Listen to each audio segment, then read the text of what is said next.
వాక్యాన్ని చదువుకుందాం. పౌలు కొరింథీయులకు రాసిన 2వ పత్రిక 1వ అధ్యాయం 15 నుండి 24 వరకు ఈరోజు ధ్యానం చేసుకుందాం. 2 కొరింథీ 1:15 నుండి 24 వరకు. మరియు ఈ నమ్మిక గలవాడినై మీకు 2వ కృపావరం లభించున్నట్లు మొదట మీ వద్దకు వచ్చి మీ వద్ద నుండి మాసిదోనియాకు వెళ్ళి మాసిదోనియ నుండి మరల మీ వద్దకు వచ్చి మీ చేత యూదయకు సాగనంపబడవలని ఉద్దేశించితిని. కావున నేను ఎలాగూ ఉద్దేశించి చపల చిత్తుడిగా నడుచుకుంటున్నా, అవునవునని చెప్పుచు కాదు కాదన్నట్టు ప్రవర్తింపవలనని నా యోచనలను శరీరానుసారంగా యోచించుచున్నానా? దేవుడు నమ్మదగినవాడు గనుక మేము మీకు చెప్పిన వాక్యం అవునని చెప్పి కాదన్నట్టుగా ఉండలేదు. మా చేత అనగా నా చేతను, సిల్వాను చేతను, తిమోతి చేతను మీలో ప్రకటింపబడిన దేవుని కుమారుడు యేసు క్రీస్తు అవునని చెప్పి కాదని వాడై ఉండలేదు, కానీ ఆయన అవునని వాడై ఉన్నాడు. దేవుని వాగ్దానములు ఎన్ని అయినను అన్నీ క్రీస్తునందు అవునన్నట్టుగానే ఉన్నవి గనుక మన ద్వారా దేవునికి మహిమ కలుగుటకై అవి ఆయన వలన నిశ్చయములై ఉన్నవి. మీతో కూడా క్రీస్తునందు నిలిచి ఉన్నట్లుగా మమ్మను స్థిరపరిచి అభిషేకించిన వాడు దేవుడే. ఆయన మనకు ముద్ర వేసి మన హృదయంలో మనకు ఆత్మను సంచకరువును అనుగ్రహించి ఉన్నాడు. మీ అందు కనికరం కలిగినందున నేను మరలా కొరింథునకు రాలేదు. నా ప్రాణంతోడు ఇందుకు దేవునిని సాక్షిగా పెట్టుచున్నాను. మీ విశ్వాసం మీద మేము ప్రభువులు మన ఇలాగూ చెప్పట్లేదు, కానీ మీ ఆనందమునకు సహకారులమై ఉన్నాము. విశ్వాసం చేతనే మీరు నిలుకడగా ఉన్నారు. ప్రేమ స్వరూపి మీకు స్తోత్రాలు. పౌలు జీవితంలో ఎదుర్కొన్న నిందలు, అవమానాలు, హింసలు, మీ నామ నిమిత్తం ఎదుర్కొన్న శత్రు పోరాటాలు, వాటన్నిటిలో తనను మీరు ఎలా స్థిరపరిచారో, శ్రమల్లో, కష్టాల్లో, అపనిందల్లో మేము ఎలా వాటిని ఎదుర్కోవాలో పౌలు జీవితం ద్వారా మాకు నేర్పిస్తున్నందుకు మీకు స్తోత్రాలు. ఈ వాక్య భాగాన్ని మా జీవితాలకు ఎంతో ఆస్వాదకరంగా చేయండి. నిజమైన నమ్మదగిన దైవ సేవకులు ఎలా ఉంటారో పౌలు జీవితం ద్వారా గ్రహించడానికి, ఎలా ఉండడానికి మీ అందరం ప్రయత్నించడానికి సహాయం చేయండి. ఈ సమయం మాకు ఆస్వాదకరంగా చేయవలసిందని, మీ అనుగ్రహం మాపై ఉంచవలసిందని, మా ఇందు ఆనందించి మాతో మాట్లాడవలసిందని యేసు నామములో వేడుకుంటున్నాం తండ్రి, ఆమేన్.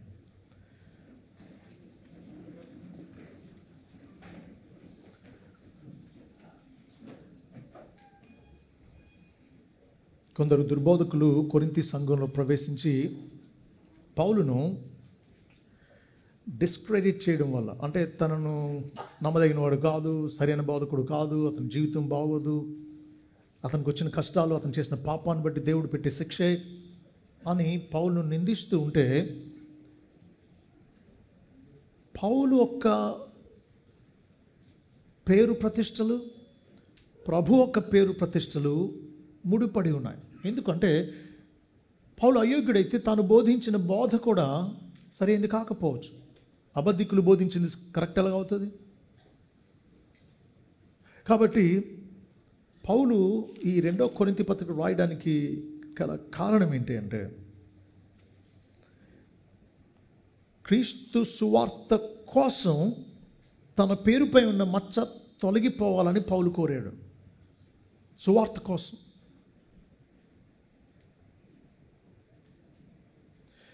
నిజానికి పౌలుకు తన పరువు మర్యాదల కన్నా సువార్త పరువు మర్యాదలే ముఖ్యం.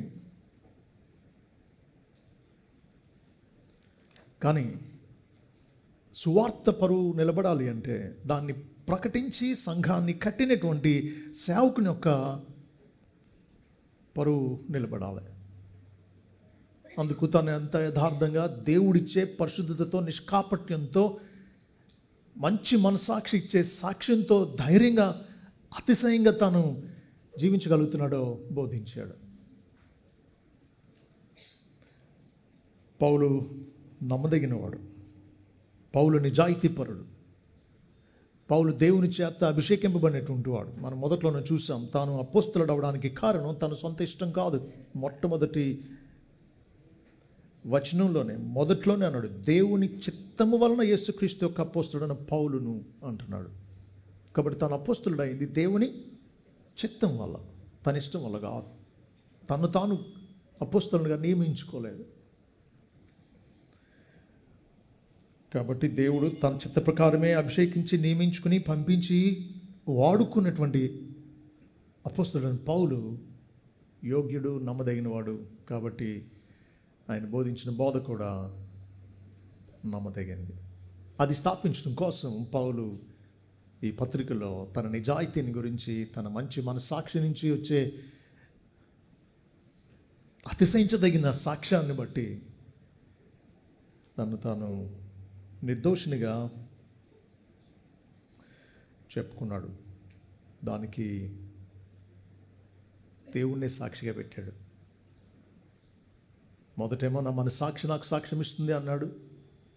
తర్వాత 23వ వచనంలో అన్నాడు, నా ప్రాణముతోడు ఇందుకు దేవునిని సాక్షిగా పెట్టుచున్నాను అని. కాబట్టి ఇక్కడ ఇద్దరు సాక్షులు ఉన్నారు. ఒక పక్క మనస్సాక్షి సాక్ష్యం ఇస్తుంది, మరొక పక్క దేవుడు సాక్ష్యం ఇస్తున్నాడు. అన్నీ ఎరిగిన వాళ్ళు వీళ్ళిద్దరే. మన మనస్సాక్షికి మనం చేసినవన్నీ తెలుసు. కాబట్టి భూమి మీద మోమాటం లేకుండా, మోసం లేకుండా నమ్మదగిన సాక్ష్యం చెప్పే అన్నీ తెలిసిన సంగతి ఏంటి అంటే, ఎవరి మనస్సాక్షి వారి మీద సాక్ష్యం ఇస్తుంది.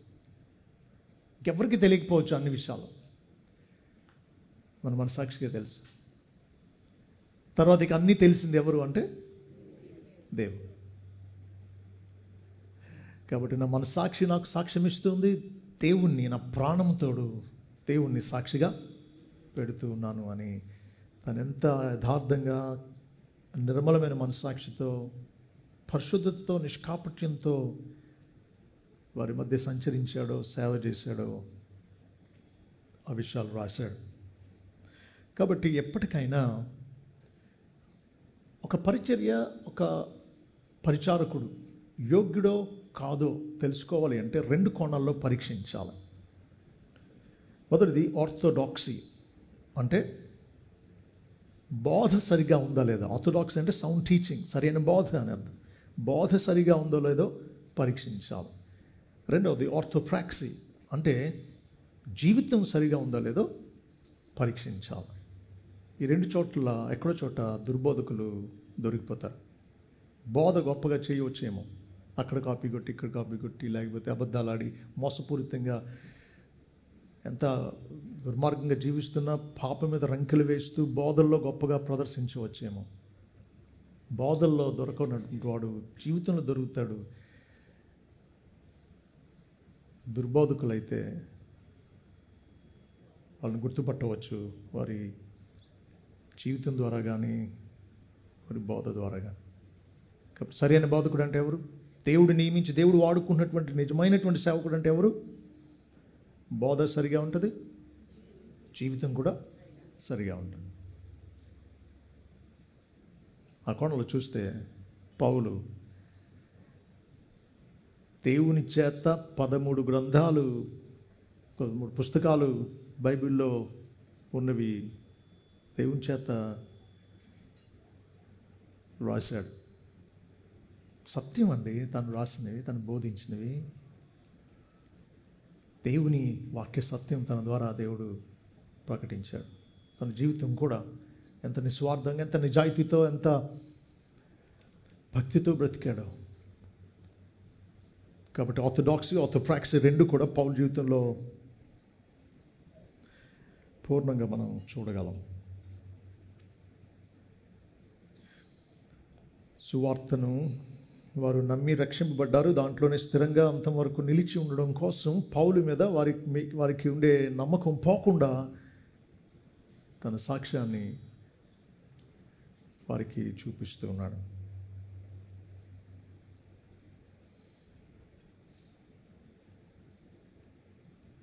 పన్నెండు నుంచి 14 వరకేమో తన మనస్సాక్షిని సాక్షిగా పెట్టి మాట్లాడి, తర్వాత ఇప్పుడు మనం చదువుకున్న వచనాల్లో దేవుణ్ణే సాక్షిగా పెట్టి తన నిజాయితీని తాను చెప్తూ ఉన్నాడు. సాధారణంగా లోకంలో అటు రాజకీయవేత్తలు కానీ, లేకపోతే సినిమా యాక్టర్స్ కానీ, వ్యాపారవేత్తలు కానీ, లేదా క్రీడాకారులు కానీ, ఎవరైనా సరే ఎలా ఆడారు, ఎలా సంపాదించారు, ఎలా వృద్ధిలోకి వచ్చారు, ఎలా జయించారు అన్నదే ముఖ్యం తప్ప వాళ్ళ జీవితం గురించి ఎవరు పట్టించుకోరు, మాట్లాడరు. వాళ్ళు ఎలా బ్రతికినా అవసరం లేదు జనాలకి. వాళ్ళు గొప్ప గొప్ప విజయాలు సాధించాలి. ఎన్ని సిక్సర్లు కొట్టాడు, లేకపోతే ఎన్ని గోల్స్ చేశాడు, లేకపోతే ఎన్ని గోల్డ్ మెడల్ సంపాదించాడే ముఖ్యం తప్ప వాళ్ళ వ్యక్తిగత సాక్ష్య జీవితం ఎవరికి అక్కర్లేదు. అదే విధానం సంఘంలో కూడా చొరబడింది. ఇప్పుడు సేవకులు అంటే గొప్పవాళ్ళు అంటే ఎవరు? పెద్ద పెద్ద మందిరాలు కట్టిన వాళ్ళు గొప్పవాళ్ళు. వాళ్ళ జీవితం గురించి మాట్లాడట్లేదు ఎవరు. ఎక్కువ మందిని పోగు చేసుకోగలిగినటువంటి వాళ్ళు, ఎక్కువ పేరు ప్రఖ్యాత కలిగినటువంటి వాళ్ళు, సెలబ్రిటీస్, ఎక్కువ యూట్యూబ్లో సబ్స్క్రైబర్స్ ఉన్నవాళ్ళు, అన్ని లక్షల మంది, ఎన్ని లక్షల మంది. ఇదేనా నేను నిజానికి దేవుని ఎదుట విలువగా నిలబెట్టేది? మొదటి సమూయేలు గ్రంథంలో 16:7 దేవుడు సమూయేలుతో అన్నాడు, మనుషులు పై రూపాన్ని లక్ష్య పెడతారు, కానీ దేవుడు హృదయాన్ని లక్ష్య పెడతాడు. కాబట్టి లోకం పై ఖ్యాతిని, గొప్పతనాన్ని, విజయాలను చూడొచ్చేమో, కానీ దేవుడు అంతరంగాన్ని బట్టే మనిషి యొక్క విలువను తీర్పు తీరుస్తాడు. జాన్ ఓవెన్ అని గొప్ప భక్తుడు ఇలా అన్నాడు, ఒక సేవకుడు మందిరాన్ని జనాలతో నింపవచ్చు, వారి నోళ్లను తన గురించిన ఖ్యాతితో నింపవచ్చు, కానీ ఆ వ్యక్తి రహస్యమందు మోకాళ్ళ మీద దేవుని ఎదుట ఏమై ఉన్నాడో అదే తప్ప మరొకటి కాదు అంటాడు. మోకాళ్ళ మీద రహస్యంగా ప్రభు ముందు వ్యక్తి ఏమై ఉన్నాడో అదే తాను, దానికి మించి ఏమీ కాదు. మనుషుల ఎదుట గొప్పగా ఎంత ఉన్నా సరే, వాస్తవం మాత్రం దేవుని ఎదుట రహస్యమందు మోకాళ్ళ మీద ఉన్నప్పుడే.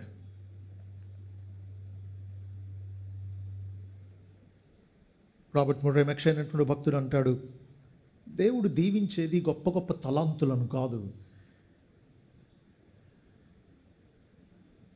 క్రీస్తుని అంతగా పోలి ఉంటారో దాన్ని దేవుడు దీవిస్తాడు అంటాడు. God does not bless great talents, but he blesses great likeness to Jesus. అని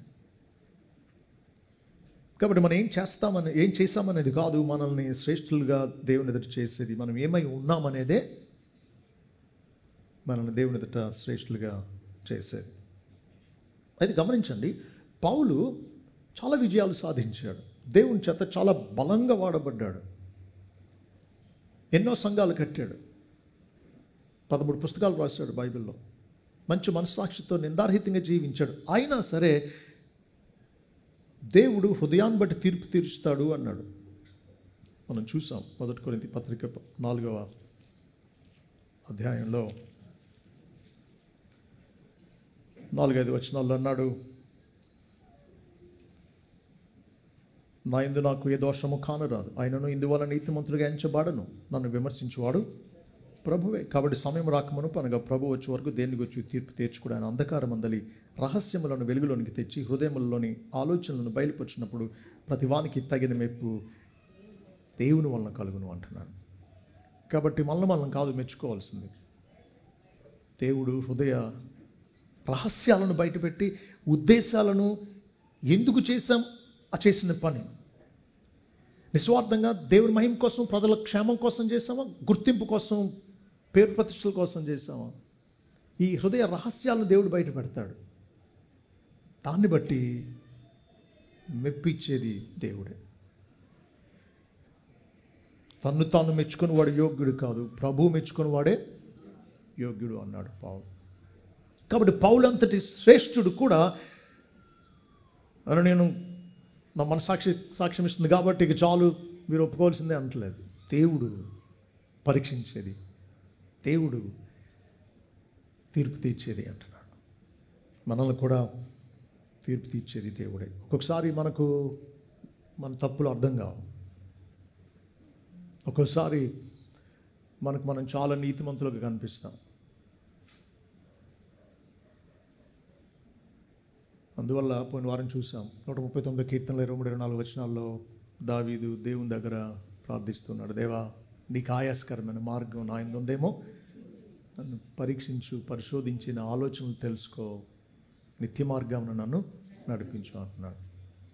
2 మార్గాలు ఉన్నాయి, ఆయాస్కరమైన మార్గం, నిత్య మార్గం. ఆయాస్కరమైన మార్గంలో వెళుతూ కూడా, అంటే దేవునికి ఆయాసం పుట్టించే మార్గంలో వెళుతూ కూడా అది గ్రహించాం. కానీ దేవుడు మనల్ని పరీక్షిస్తే, సరిచేస్తే, మన పాపం మనం చూపిస్తే మనం కడుగుబడి మరి తిరిగి ఆయన నిత్య మార్గంలో నడవగలం. అబద్ధ బోధకులు పౌలు నిర్దాక్షిణ్యంగా నిందించారు. నిజానికి దేవుడు ఎంత బలంగా వాడుకుంటున్నాడో సాతాను అంత గట్టిగా దాడి చేశాడు. ఇది వాస్తవం. దేవుడు బాగా వాడుకున్నటువంటి వాళ్లకు శత్రువు దాడి తీవ్రంగానే ఉంటుంది. అయితే పౌలును ఎక్కువ బాధించింది ఏంటి అంటే, దాడి వచ్చింది ఎక్కడి నుంచి అంటే, తాను 18 నెలలు కష్టపడి కట్టిన సంఘాన్ని నుండి వచ్చింది, కొరింథీ సంఘాన్ని నుండి. దుర్బోధకులు చొరబడి తనకు వ్యతిరేకంగా మాట్లాడుతుంటే చాలామంది నమ్మడం తను ఎక్కువ బాధించింది. శత్రువులు అన్నదానికంటే సొంత వాళ్ళు దాన్ని నమ్మడం ఎక్కువ బాధిస్తుంది.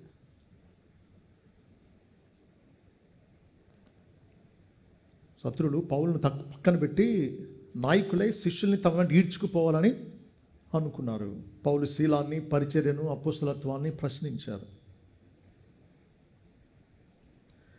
అయితే వారు పౌలును నమ్మదగినవాడు కాదు, అతను చెప్పేది అబద్ధం, నమ్మకండి, అతను చపల చిత్తుడు, ఒక మాట అంటాడు దాన్ని నెరవేర్చడు, వస్తానంటాడు రాడు, కాబట్టి చూడండి అతను సరైనడు కాదు అంటున్నారు. అలా అనడానికి కారణం ఏంటంటే, తాను తన ప్రయాణాన్ని మార్చుకున్నాడు. ఏమన్నాడు? 16వ అధ్యాయం 1 కొరింథీ 6, 7, 8 వచనాల్లో 5వ వచనం నుంచి చూద్దాం. చూడండి, 16వ అధ్యాయం 5వ వచనం నుంచి. అయితే మాసిదోనియాలో సంచారమునకు వెళ్ళని ఉద్దేశించినాను కనుక మాసిదోనియాలో సంచారమునకు వెళ్ళినప్పుడు మీ వద్దకు వచ్చేదను, అప్పుడు మీ వద్ద కొంతకాలము ఆగవచ్చును. ఒకవేళ శీతకాలం అంతా గడుపుదును, అప్పుడు నేను వెళ్ళేటి స్థలంలో మీరు నన్ను సాగనంపవచ్చును. ప్రభు సెలవైతే మీ వద్ద కొంతకాలం నిరీక్షించున్నాను కనుక ఇప్పుడు మార్గంలో మిమ్మల్ని చూచుటకు నాకు మనసు లేదు. ఇలా చెప్పాడు. అంటే నేను మాసిదోనియాకు వెళ్ళి వస్తా మీ దగ్గరికి వస్తాను అన్నాడు. మొదట అలా వ్రాశాడు. తర్వాత ఏం కబురు చేశాడు? 15-16 వచనాలు చూడండి. 2 కొరింథీ 1:15-16 వచనాలు. మరియు ఈ నమ్మిక గలవాడినే మీకు 2వ కృపావరం లభించినట్లు మొదట మీ వద్దకు వచ్చి మీ వద్ద నుండి మాసిదోనియాకు వెళ్ళి మాసిదోనియా నుండి మరలా మీ వద్దకు వచ్చి మీ చేత యోదయకు సాగనంపబడవాలని ఉద్దేశించాడు. ప్లాన్ మారింది. మొదట మాసిదోనియాకు వెళ్ళి వస్తా మీ దగ్గరికి వస్తా అన్నాడు. మళ్ళా ఏం చెప్పాడు? కాదు, మాసిదోనియాకి వెళ్ళే ముందే మీ దగ్గరికి వచ్చి మాసిదోనియాకు వెళ్ళి మళ్ళీ మీ దగ్గరికి వస్తాను, అప్పుడు నేను యోదయకు మీరు నన్ను సాగనంపొచ్చు అన్నాడు. అయితే ఏం జరిగింది? 23వ వచనం, మీ యందు కనికరం కలిగినందున నేను మరలా కొరింథునకు రాలేదన్నాడు. ఇప్పుడు మొదట ఒకటి ప్లాన్ చేశాడు, దాన్ని మార్చాడు, మళ్ళా మొదటి ప్లాన్కి వచ్చేసాడు. కాబట్టి శత్రువులు ఏమన్నారు? 17వ వచనం, కావున నేను ఇలా ఉద్దేశించి చపల చిత్తుడిగా నడుచుకుంటున్నా, అవునవునని చెప్పుచు కాదు కాదన్నట్టు ప్రవర్తిస్తున్నానా? నా యోచనలు శరీరానుసారంగా యోచిస్తున్నానా? నేను అస్థిరున్నా, చపల చిత్తుడిని అంటున్నారు కదా నన్ను నిందించేవాళ్ళు. కాబట్టి నిందించే వాళ్ళకు ఒక కారణం దొరికిపోయింది, భలే అనుకుంటున్నారు. ఏంటి ఆ కారణం? తన ప్రయాణాన్ని మార్చుకున్నాడు. మొత్తానికి రాకుండా ఆగాడా? లేదు, వస్తాడు. కానీ 2 సార్లు కాదు, ఒకసారే వస్తాడు. ఆ చిన్న ప్రయాణ మార్పు చేసినందుకు దుర్బోధకులు అన్నారు, ప్రయాణంలోనే మార్పులు చేసేసాడు, వస్తానంటాడు రాడు, నమ్మదగినోడు కాదు, నిజాయితీపరుడు కాదు, అవును అంటాడు, మాటల్లో, క్రియల్లో మాత్రం లేదన్నట్టుగా ఉంటుంది. చెప్పింది చేయుడు, నమ్మకండి అని నిందించారు. నిజానికి తాను ఎందుకు ప్రయాణాన్ని మార్చాడో కారణం తర్వాత చెప్పాడు. 23లో చెప్పాడు, 2:1 కూడా చెప్పాడు. చెప్పకముందు అసలు నిజాయితీ అనేది ఎంత ముఖ్యమో, అది తను ఎంత కలిగి ఉన్నాడో, ప్రయాణం అయితే మారింది కానీ తన మనసు మారలేదు. తన దగ్గరికి వెళ్ళాలి, వారి దగ్గరికి వెళ్ళి వారికి మేలు చేయాలి, వారిని హెచ్చరించాలి అనే తన మంచి ఉద్దేశం మారలా. నిజానికి పౌలు పరిచర్యలో తిరుగుతూ ఉన్నప్పుడు ఎప్పుడేం జరుగుతుందో తెలిసేది కాదు. చక్కగా పరిచర్య జరుగుతుంది, విశ్వాసులు ఎంతోమంది తను వెంబడిస్తున్నారు, ప్రభు వైపు తిరుగుతున్నారు అని అనుకునే టైంకి శత్రులు తరువాత ఈ ఊరు కూడా వచ్చేసి అక్కడ ప్రజలను తిరుగుబాటు చేసేటట్టు చేసి చంపడానికి, జైల్లో పెట్టించడానికి, లేకపోతే రాళ్ళతో కొట్టేయడానికి కుట్రలు పన్నేవారు. అక్కడి నుంచి తప్పించుకుని వేరే చోటకి వెళ్ళాల్సి వచ్చేది. సో తను అనుకున్నట్టుగా ప్రయాణం సాగడానికి అంతా సులువుగా మనకలాగా రిజర్వేషన్లు అయిపోయి ఏ ఒత్తిళ్ళు లేకపోతే ఏ ప్రమాదాలు లేకుండా సాగే జీవితం కాదు పౌలుది. ప్రభు కోసం, సువార్త కోసం ఎన్ని హింసలు ఎదుర్కొన్నాడో, ఎక్కడికక్కడ ప్రాణాపాయాలు, ఎక్కడికక్కడ శత్రు పోరాటం, కుట్రలు. అందువల్ల తన ప్రయాణం మార్చాల్సి వచ్చింది. దాన్ని చూసి దుర్బోధకులు ఏమంటున్నారు, చూసారా వస్తా అన్నాడు, రాలా, అబద్ధికుడు కాదా? ప్రయాణం మార్పు చేసినందుకు అసలు జీవితం మీదే దాడి చేశారు. దాన్ని బట్టి ఇలాంటోడు చేసిన బోధ కూడా తప్పే అన్నారు. కాబట్టి తన బోధ ఎంత నిజమైందో, తాను బోధించిన దేవుడు ఎంత నమ్మదగినవాడో ఈ విషయాలు పౌలు స్థాపిస్తూ ఈ మాటలు రాశాడు. నిజానికి మీరు గమనిస్తే దేవుడి గురించి మాట్లాడాడు. 19వ వచనంలో దేవుని కుమారుడు యేసుక్రీస్తు గురించి మాట్లాడాడు. ఆయన అనుగ్రహించిన ఆయన ఆత్మ గురించి 22వ వచనంలో మాట్లాడాడు. పౌలు మీద దాడి చేస్తూ, పౌలు బోధించిన సువార్త సత్యం మీద దాడి చేస్తూ ఉంటే, పౌలు తను బోధించిన సత్యం ఎంత దృఢమైందో, ఆ సత్యాన్ని బట్టే కొరింథీయులు ఎలా రక్షింపబడ్డారో ఆ విషయాన్ని వారికి జ్ఞాపకం చేస్తూ సత్యాన్ని మరితిరిగి స్థిరపరుస్తూ ఉన్నాడు. త్రిత్వాన్ని గురించి బోధించాడు. ఓకే,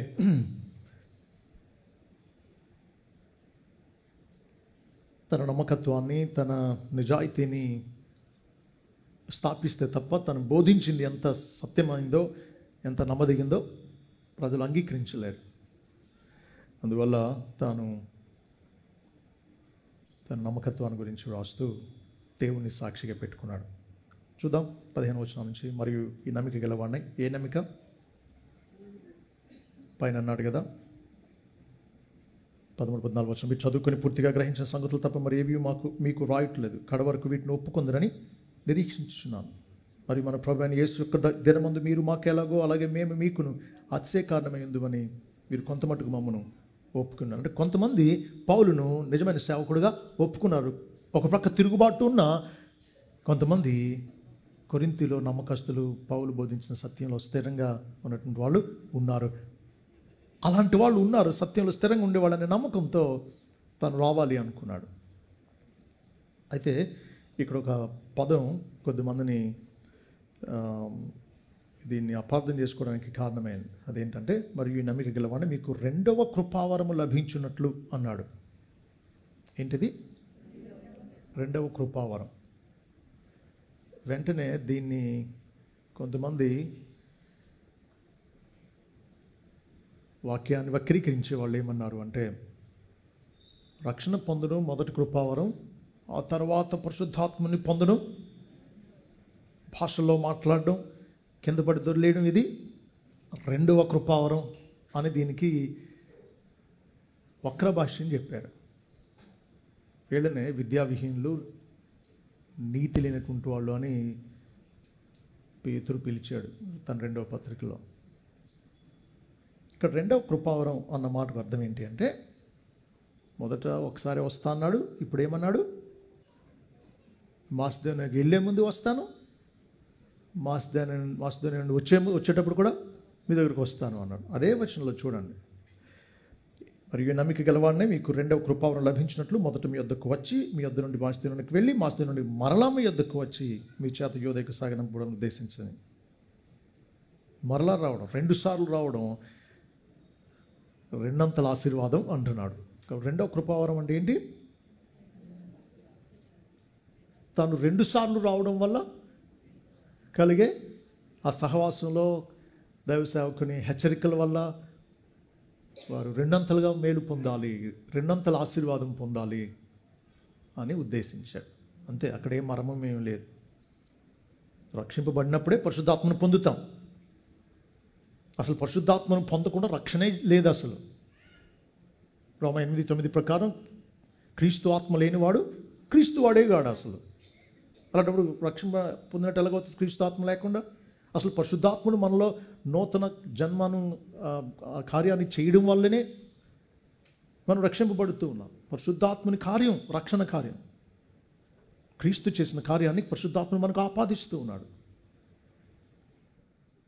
కాబట్టి రెండవ కృపావరం అంటే లేని పరిశుద్ధాత్మను రక్షణ పొందిన తర్వాత పొందడం కాదు. కేవలం పౌలు 2 సార్లు రావడం వల్ల రెండంతల ఆశీర్వాదం కలగాలనేది పౌలు భావం.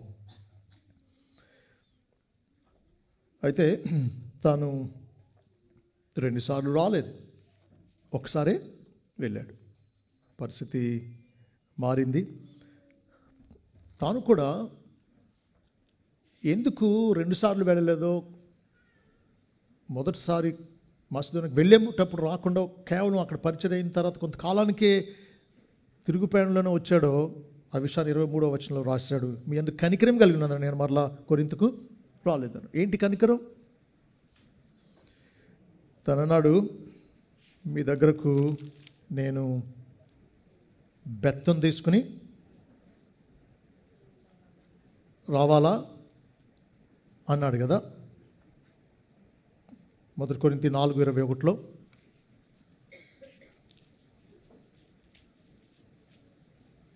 మీరు ఏది కోరుచున్నారు, బెత్తంతో నేను ఎందుకు రావాలన్నా, ప్రేమతోనూ సాత్వికమైన మనసుతోనూ రావాలన్నా అన్నాడు. సో వారు సంఘంలో ఒక వ్యక్తి భయంకరమైన పాపంలో ఉంటే దాన్ని సహిస్తూ రాజీ పడ్డారు. అతన్ని వెలివేయలా. 1 కొరింథీ పత్రికలో వారిని హెచ్చరిస్తూ, గద్దిస్తూ, సరిచేస్తూ రాశాడు. కాబట్టి వెంటనే వెళ్లకుండా వారికి పశ్చాత్తాపడడానికి, మారడానికి, పరిస్థితులు సరిచేసుకోవడానికి సంఘంలో ఒక క్రమశిక్షణ చర్య చేసి అపవిత్రుని వెలివేయడానికి కొంత సమయం ఇచ్చాడు అన్నమాట. అందుకే వారి మీద కనికరం కలిగినందున వెళ్ళి తాను కఠినంగా శిక్షించకుండా ఉండడం కోసం సమయం ఇస్తూ తను వెంటనే వెళ్ళాల. మంచి ఉద్దేశంతో తన ప్రయాణాన్ని మార్చుకున్నాడు. పరిచర్యను బట్టి కొంత, రెండవది వారి దగ్గరికి వెంటనే రావడానికి వారు సరి చేసుకోవడానికి టైం ఉండాలిగా. అందుకే కనికరంతో రాలేదు. కానీ దాన్నేమో వీళ్ళు 17వ వచనం ప్రకారం చపల చిత్తుడు అన్నారు. అవునవును అంటాడు కానీ ప్రవర్తన మాత్రం కాదు అన్నట్టు ఉంటుంది. అంత శరీరానుసారంగా యోచిస్తాడు, తనకు అనుకూలంగా స్వార్థపూరితంగా తన సుఖం కోసం మార్చేసుకుంటాడు ప్రయాణాలన్నీ అని నిందించారు. తను చపల చిత్తుడు కాదు, ఫికల్ మైండెడ్ కాదు. తను మంచి ఉద్దేశంతోనే కనికరం కలిగే తాను రాలేదు, వస్తా అన్నా సరే. కాబట్టి ఏమంటున్నాడంటే 18వ వచనంలో, దేవుడు నమ్మదగినవాడు గనుక మేము మీకు చెప్పిన వాక్యము అవునని చెప్పి కాదన్నట్టుగా ఉండలేదు అంటున్నాను. దీన్ని ఇలా చదువుకుందాం. దేవుడు నమ్మదగినవాడు, అలాగే మేము మీకు చెప్పిన వాక్యము నమ్మదగింది అంటున్నాడు అన్నమాట. దేవుడు నమ్మదగినవాడు. దేవుని ఏర్పాట్లో ఉండే, దేవుని చేత వాడబడేటువంటి సేవకులు కూడా నమ్మదగిన వాళ్ళే. వాళ్ళు చెప్పింది నమ్మాలి. వాక్యాన్ని ఉన్నదన్నట్టుగా వివరిస్తున్నప్పుడు ఏం చేయాలి? నమ్మాలి. ఎందుకు? దేవుడు నమ్మదగినవాడు. ఆయన ఏర్పరచుకుని వాడుకున్నటువంటి సేవకులు నమ్మదగినవాడు. దేవుని బట్టి దేవుడు ఏర్పరచుకున్న దాసులు కూడా పనిచేస్తారు.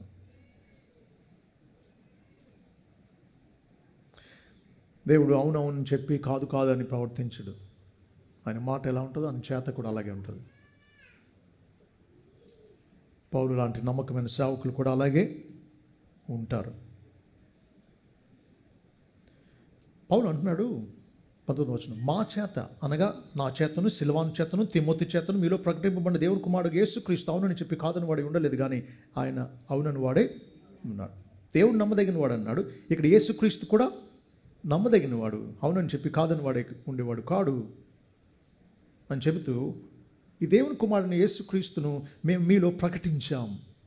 నేను ఒక్కనే కాదు ప్రకటించింది, సిల్వాను, తిమోతి కూడా ప్రకటించాం. సిల్వాను అంటే ఎవరు? యెరూషలేము సంఘంలో ముఖ్యుడు. అంతియోకియ నుండి పౌలు బర్నబాలు వచ్చి సంఘంలో కొన్ని కలతలు ఉన్నాయి, కొన్ని ప్రశ్నలు ఉన్నాయి. మీ దగ్గర నుంచి వచ్చినట్టుగా వచ్చి కొంత కలత తెచ్చారు. రక్షింపబడాలంటే సున్నత కూడా చేయించుకోవాలని చెప్తున్నారు. ఏం చేయమంటారని యెరూషలేములో ఉండే సంఘం దగ్గరికి వచ్చారు. సంఘం నిర్ణయం చేసి అపోస్తలుల కార్యాలు 15వ అధ్యాయంలో 22వ వచనంలో మీరు చూస్తే, పౌలు బర్నబాలతో పాటు సిల్వానును కూడా పంపించి ఇది మీరు చేయాల్సింది అని సంఘం యొక్క నిర్ణయాన్ని అంత్యోక సంఘానికి చెప్పడానికి పంపబడ్డాడు. ఈ సిల్వానుకు మరొక పేరే శీల, ఇంగ్లీష్లో సైలస్ అంటాం. సైలస్ అంటే సౌలు అనే పేరుకు అరమైక్ భాషలో శీల అంటారు. సిల్వాను అనేది ఒకవేళ శీల అనే పేరుకు లాటిన్ భాషలో వేరియంట్ అయి ఉండవచ్చు. కాబట్టి సిల్వాను అన్న శీల అన్న ఒకటే. సిల్వాను కూడా బోధించాడు, నేను బోధించిందే. తిమోతి బోధించాడు, నేను బోధించిందే అంటున్నాడు. కాబట్టి పౌలును తప్పు అంటే యెరూషలేము సంఘం చేత పంపబడినటువంటి శీల కూడా తప్పే అవుతాడు, తిమోతి కూడా తప్పు అవుతాడు.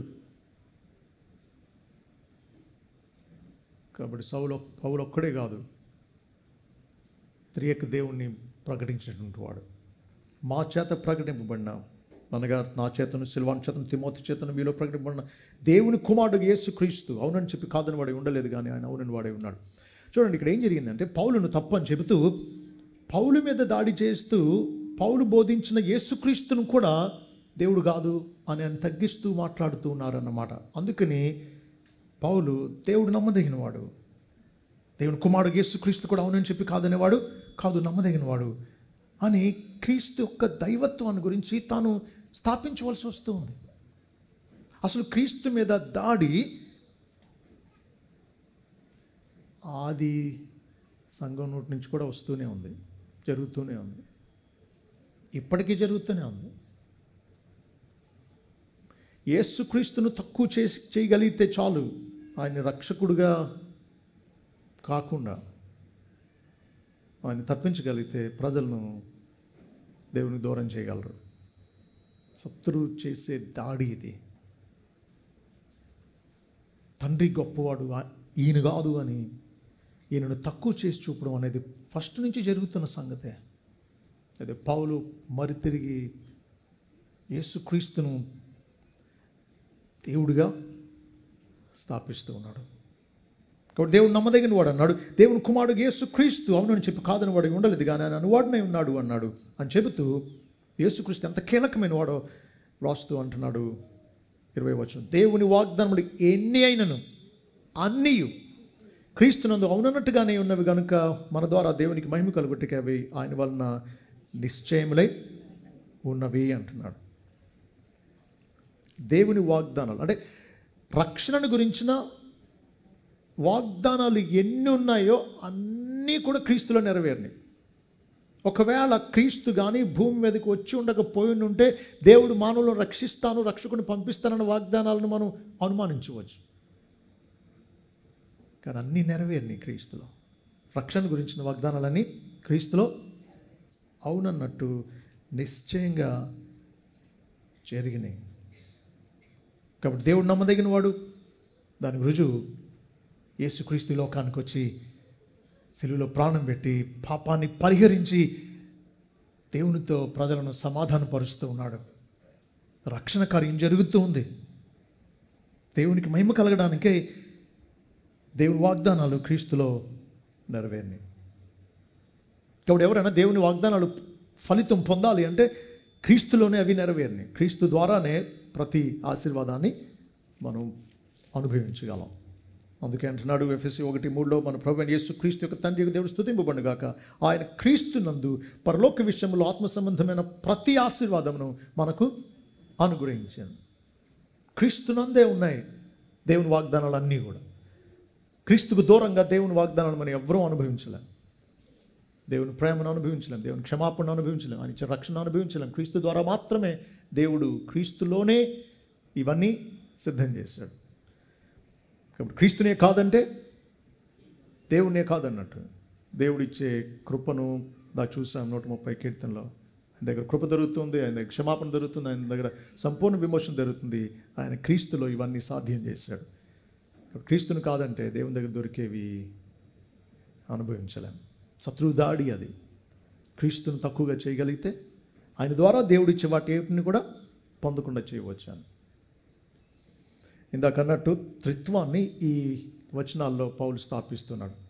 దేవుడు నమ్మదగిన వాడు అన్నాడు. యేసుక్రీస్తు అవునని చెప్పి కాదని వాడై ఉండలేదు, ఆయన అవునని వాడై ఉన్నాడని చెప్పాడు. ఆయన ద్వారానే దేవుని వాగ్దానాలన్నీ మనకు సంక్రమిస్తున్నాయి. మనం రక్షింపబడి దేవుని మహింపరుస్తున్నాము అంటే ఇవి క్రీస్తులో మనకు కలిగిన ఆశీర్వాదాలని చెప్పి 21-22 వచనాల్లో మీతో కూడా క్రీస్తునందు నిలిచినట్లుగా మమ్మును స్థిరపరిచి అభిషేకించిన వాడు దేవుడే. ఆయన మనకు ముద్ర వేసి మన హృదయంలో మనకు ఆత్మను సంచకరణ అనుగ్రహించున్నాడని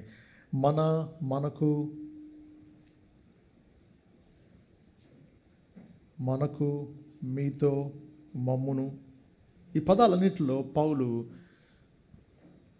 దేవుడు పరిశుద్ధాత్మ ద్వారా చేసిన, క్రీస్తులో పరిశుద్ధాత్మ ద్వారా చేసిన 4 విషయాల గురించి తనకే కాదు, తను బోధించిన సువార్తను నమ్మినటువంటి కొరింథీయులకు కూడా, విశ్వాసులందరికీ దేవుడు 4 పనులు చేస్తున్నాడని చెప్పాడు. కాబట్టి తాను ఒకవేళ అబద్ధికుడు అయితే తాను ప్రకటించిన క్రీస్తు అబద్ధికుడు అవుతాడు. నమ్మినటువంటి వాళ్ళు కూడా మోసపోయిన వాళ్ళే అవుతారు.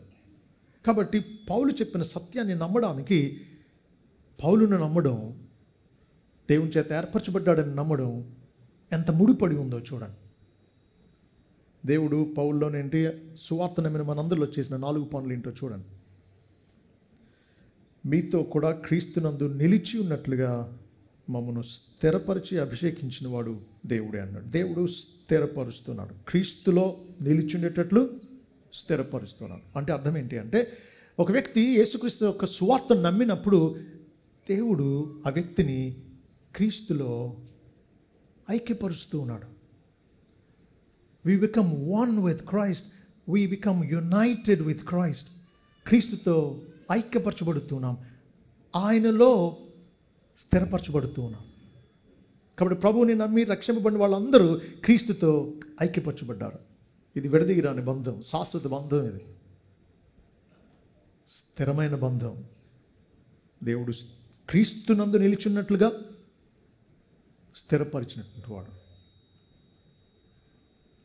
ఆయన ద్రాక్షవల్లి, మనం తీగలం. ఆయనలో సారాన్ని పొంది ఆయన కోసం ఫలిస్తూ ఉన్నాం. నిలిచి ఉండేవాళ్ళం నిజమైన విశ్వాసం అయితే. ప్రభు మనల్ని క్రీస్తులో స్థిరపరిచాడు. రెండవది అభిషేకించాడు అంటున్నాడు. స్థిరపరిచి అభిషేకించిన వాడు దేవుడే అంటున్నాడు. మీతో అంటున్నాడు, మమ్మును అంటున్నాడు, మనకు అంటున్నాడు, మన అంటున్నాడు, మళ్ళా మనకు అంటున్నాడు. కాబట్టి విశ్వాసులందరినీ కలిపి మాట్లాడుతున్నాడు. దేవుడు అభిషేకించాడు. అభిషేకించడం అంటే ఆయన ఆత్మను అనుగ్రహించి తన పని కోసం నియమించడం. దేవుడు పరిశుద్ధాత్మను అనుగ్రహించి ఆయన ద్వారా మనకు త్రోవ చూపి, మనల్ని బలపరిచి, మనకు బోధించి, ఈ రీతిగా ఆయన కోసం సాక్షులుగా ఉండడానికి రాజులను యాజక సమూహంగా, పరిశుద్ధ జనంగా, ఆయన సొత్తైన ప్రజలంగా ఆయన కోసం సాక్షులుగా ఉండడానికి మనల్ని అభిషేకించాడు. అభిషేకం ఎవరెవరికి? విశ్వాసులందరికీ. చాలామంది దుర్బోధకులు వాళ్ళని ఎవరు ఏమీ నిందించకుండా లేకపోతే విమర్శించకుండా ఉంటారని, మేము అభిషిక్తులం, మేము అభిషేకింపబడ్డాం, మమ్మల్ని మీరేమనకూడదు, దేవుడు చూసుకుంటాడు, కానీ మీరు మమ్మల్ని ఏమంటానికి సరిపోరు, మేము అభిషిక్తులం అంటారు. కానీ వాస్తవం ఏంటంటే విశ్వాసులందరూ అభిషిక్తులే. యోహాను రాసిన మొదటి పత్రిక 2వ అధ్యాయం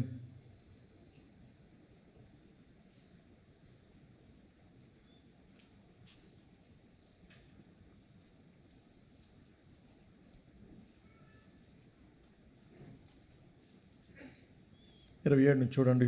అయితే ఆయన వలన మీరు పొందిన అభిషేకము మీలో నిలుచుచున్నది కనుక ఎవడని మీకు బోధింపనక్కర్లేదు. ఆయన ఇచ్చిన అభిషేకం సత్యమే కానీ అబద్ధం కాదు. అదన్నిటిని గురించి మీకు బోధించిన ప్రకారంగాను, ఆయన మీకు బోధించిన ప్రకారంగాను ఆయనలో మీరు నిలుచుచున్నారు. ఇక్కడ విశ్వాసులకు రాస్తూ అంటున్నాడు, మీరు పొందిన అభిషేకం అంటున్నాడు, ఆయన ఇచ్చిన అభిషేకం సత్యమే అంటున్నాడు. ఏంటి అభిషేకం? పరిశుద్ధాత్ముడు మనలో రక్షింపబడినప్పుడు మన హృదయంలోకి వస్తాడు, బోధిస్తాడు, దేవుని వాక్య సత్యాన్ని మనకు బోధిస్తాడు, అర్థం చేయిస్తాడు, మనల్ని శక్తిమంతులుగా చేస్తాడు ఆయన కోసం జీవించడానికి. కాబట్టి దేవుడు యేసుక్రీస్తుతో ఐక్యపరిచి మనల్ని ఆయనలో స్థిరపరుస్తూ ఉన్నాడు. ఆయన ఆత్మను అనుగ్రహించి మనల్ని అభిషేకిస్తూ ఉన్నాడు. 3వది 22వ వచనం, ఆయన మనకు ముద్ర వేసి అంటున్నాడు. ముద్ర వేయడం అంటే దేవునికి సంబంధించిన వారంగా, దేవుని సొత్తుగా. వీళ్ళెవరు అని అంటే దేవునికి సంబంధించిన వాళ్ళు అన్నట్టు మనల్ని పరిశుద్ధాత్మ ద్వారా దేవుని సొత్తుగా, దేవుని స్వాస్థ్యంగా మనల్ని ఆయన ముద్రిస్తూ ఉన్నాడు. ప్రకటన గ్రంథంలో 22వ అధ్యాయం 5వ వచనంలో ఏమనుందంటే, 4వ వచనంలో, ఆయన దాసులు ఆయన సేవించు ముఖదర్శనం చేదురు, ఆయన నామము వారి నొసళ్ళ యందు ఉన్నది. అంటే వారి నొసళ్ళ మీద దేవుని నామం ముద్రింపబడింది. అంటే వీళ్ళు ఎవరికి చెందినటువంటి వాళ్ళు అన్నమాట? దేవునికి చెందిన వాళ్ళు అన్నమాట, శాశ్వతంగా. ఆ రీతిగా పరిశుద్ధాత్మను మనకు అనుగ్రహించడం ద్వారా మనకు ముద్ర వేస్తున్నాడు. We belong to God. దేవునికి చెందిన వారం. We are His inheritance. ఆయన స్వాస్థ్యం మనం, ఆయనకు చెందిన వారం. ఆ రీతిగా మనల్ని చూడండి స్థిరపరచడం, అభిషేకించడం, ముద్ర వేయడం. ఈ విషయాన్ని మనం తరచూ చూస్తాం. దేవుడు మనల్ని పరిశుద్ధాత్మలో ముద్రించడం. ఎఫెసీ 1:13, ఎఫెసీ 1:13, మీరు సత్యమును అనగా మీ రక్షణ సువార్తను విని క్రీస్తునందు విశ్వాసం ఉంచి వాగ్దానం చేయబడిన ఆత్మ చేత ముద్రింపబడితిరి అన్నాడు.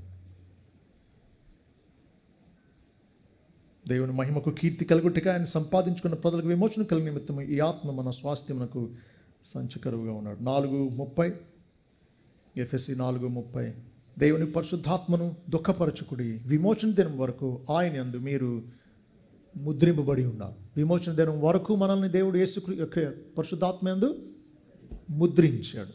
We are sealed. ఈ సీల్ని ఎవరు తొలగించలేరు. అధికారిక ముద్ర అన్నమాట ఇది. మనల్ని విమోచన దినం వరకు ముద్రించాడు. అంటే మన రక్షణ ఎంత స్థిరమైందో ఆలోచించండి. 4వది దేవుడు చేసింది ఏంటి అంటే, ఆయన మనకు ముద్ర వేసి మన హృదయములలో మనకు ఆత్మను సంచకరువును అనుగ్రహించున్నాడు. మాకు అంటలేదు, మనకు అంటున్నాడు. ఇప్పుడు పౌలుకే కాదు, యేసుక్రీస్తుని విశ్వాసం ఇచ్చినటువంటి విశ్వాసులు అందరికీ దేవుడు ఆత్మను అనుగ్రహించాడు. ఎలా అనుగ్రహించాడు? సంచకరువుగా అనుగ్రహించాడు. సంచకరువు అంటే అర్థం ఏంటి అంటే, డౌన్ పేమెంట్ అంటాం, ఫస్ట్ ఇన్స్టాల్మెంట్ అంటాం. అంటే పరలోకాన్ని, నిత్య స్వాస్థ్యాన్ని మనకు ఇస్తానని వాగ్దానం చేసిన దేవుడు పరిశుద్ధాత్మను మనకు ముందుగా ఇవ్వడంలో ఆయన ఏమి ఇస్తూ ఉన్నాడంటే హామీ ఇస్తూ ఉన్నాడు, జామీన్ ఇస్తూ ఉన్నాడు, భరోసా ఇస్తూ ఉన్నాడు, గ్యారంటీయర్ అన్నమాట. పరిశుద్ధాత్మను పొందిన మనం అందరం చూడండి, మీరు ఏదన్నా స్థలం కొనుక్కోవాలనుకోండి, ఇల్లు కొనుక్కోవాలనుకోండి, బేరం అంతా అయిపోయింది, మీరు అగ్రిమెంట్ రాసుకున్నారు. ఆ టైంలో ఏం చేస్తారు? అడ్వాన్స్ ఇస్తారు కదా. దాంతో అగ్రిమెంటు సంతకాలు అవుతాయి, స్థిరమైపోతుంది. ఇక ఎన్ని బేరాలు వచ్చినా ఎవరికి అమ్మడానికి లేదు, మీకు అది అడ్వాన్స్ ఇచ్చేశారు, అగ్రిమెంట్ అయిపోయింది. ఇక రిజిస్ట్రేషన్ జరగడమే ఆలస్యం. అలా రక్షింపబడినప్పుడు దేవుడు మనకు పరిశుద్ధాత్మను మన హృదయానికి పంపడంలో ఆయనను మనకు జామీనుగా, హామీగా, అడ్వాన్స్ పేమెంట్ లాగా, సంచకరువుగా దేవుడు అనుగ్రహించాడు. కాబట్టి ఒకవేళ పౌలు తప్పు అయితే పౌలు చెప్పిన బోధ అంతా తప్పే, వాళ్ళు రక్షణ పొందలేదని అర్థం. అంత వారి భక్తితో ముడిపడి ఉన్న సంగతి పౌలు సాక్ష్యం. అలాంటిది పౌలును ఎవరో ఏదో నిందిస్తూ ఉంటే వాళ్ళు నమ్మేసి శత్రువుల పక్షం వహించారు. ఇది పౌలును ఎంతో బాధించింది. చాలాసార్లు ఎవరికి ఇష్టం వచ్చినట్టు వాళ్ళు నిందిస్తూ ఉంటారు. దైవ సేవకులకు వ్యతిరేకంగా మాట్లాడడం దేవుడు సహించడు అన్న సంగతి కూడా అర్థం చేసుకోరు. అసలు దైవ భయం లేకుండా సేవకుని నిందిస్తూ ఉంటారు, ఇష్టం వచ్చినట్టు మాటలు వదిలేస్తూ ఉంటారు. దేవుడు ఎంత కోపం తెచ్చుకున్నాడో మోషేను తన సొంత అన్న అక్క అన్నందుకు. నా సేవకుని వ్యతిరేకంగా మాట్లాడక మీరు ఎందుకు భయపడలేదు అన్నాడు. తల్లని కుష్టి వచ్చేసింది మిరియాముకు. ఎంత దేవుడు ఆగ్రహిస్తూ ఉన్నాడో చూడండి. ఎందుకు అంటే దేవుడు చెప్పింది ప్రజలు అంగీకరించాలి అంటే ఆయన వాడుకున్నటువంటి ఆయన సేవకుని ప్రజలు అంగీకరించాలి. శత్రువు చేసే దాడి దేవుని మాటను అంగీకరించకుండా ఉండడం కోసం సేవకుని మీద వ్యతిరేకత, సేవకుని మీద నిందలు ఇవి తీసుకురావడం వల్ల దేవుని మాటను కొట్టేసినట్టు అవుతుంది. ఎంత మంచి వాక్యమైనా సరే పైనుంచి వెళ్ళిపోద్ది. సేవకుని మీద వ్యతిరేకతను తీసుకురాగలిగితే వాక్యాన్ని వినకుండా, అంగీకరించకుండా, లోబడకుండా చేసేవచ్చు సైతాను. అది వాడి ఉద్దేశం. అక్కడ చాలామంది పడిపోతున్నారు. ఆ దెబ్బకు పడినటువంటి వాళ్ళు వాక్యానికి దూరం అయిపోతారు. చూసారా శత్రు దాడి ఎంతలా చేస్తున్నాడు. కాబట్టి నిష్కారణంగా సేవకులను నిందించకండి. మీరు చూడనిది ఎవరు చెప్పినా నమ్మొద్దు. మీ దగ్గరకు వచ్చి సేవకుని మీద చెప్పినటువంటి వాళ్ళు మీ గురించి వేరే వాళ్ళ దగ్గర ఎందుకు చెప్పరు? అలాంటి విషయం చిమ్ముతున్నటువంటి అలాంటి వ్యక్తులను ఎందుకు ప్రోత్సహిస్తారు? కూర్చోబెట్టుకుని మాట్లాడి వాళ్ళతో చెప్పించుకుని నీ మనసును కూడా ఎందుకు విషపూరితం చేసుకుంటారు?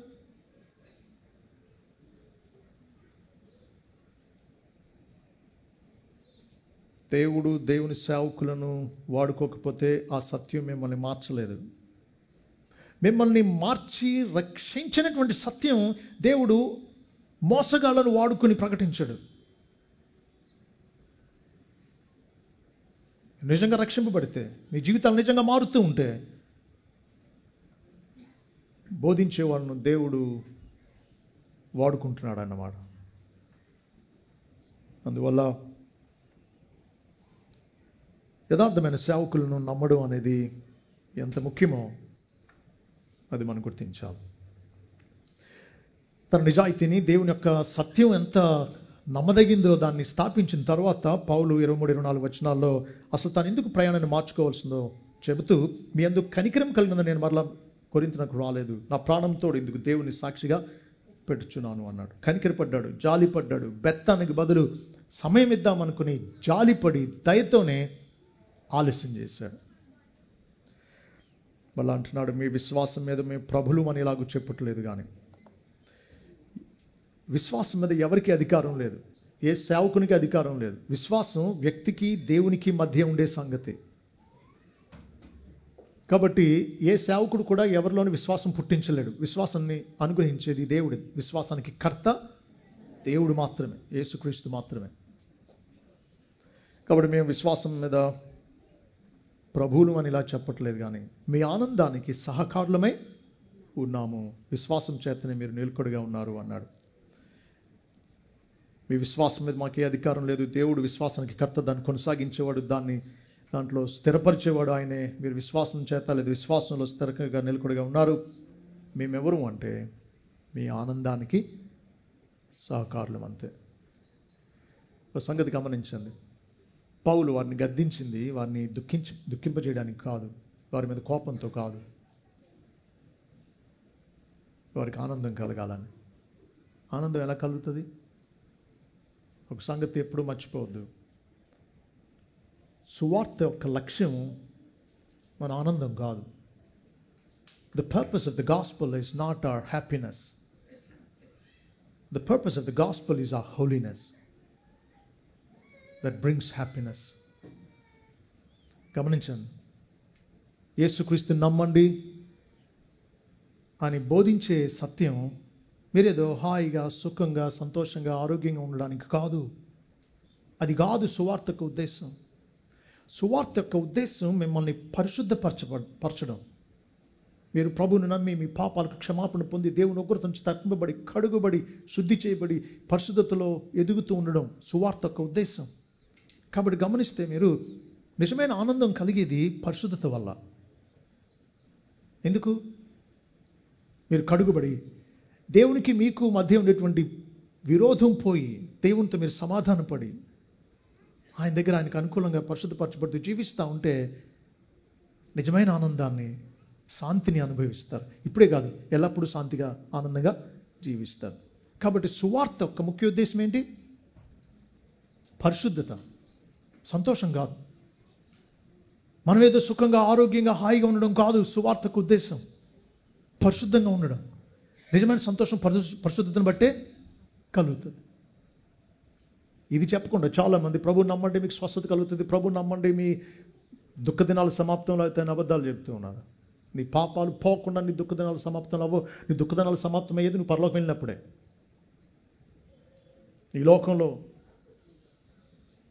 శ్రమ తప్పదు. క్రీస్తును సద్భక్తి బ్రతుకుని దర్శించి వారందరూ హింస పొందుదురు అన్నాడు. కాబట్టి ఏదో హాయిగా కష్టాలు లేకుండా బ్రతకడం కోసం కాదు ప్రభు ఈ లోకానికి వచ్చి ప్రాణం పెట్టింది. మనల్ని పరిశుద్ధపరచడానికి. అలా పరిశుద్ధపరచబడితేనే నిజమైన నిత్యమైన ఆనందాన్ని మనం అనుభవిస్తాం. కాబట్టి సేవకులు ఉన్నది ఎందుకో తెలుసా? విశ్వాసుల యొక్క ఆనందానికి సహకారులుగా.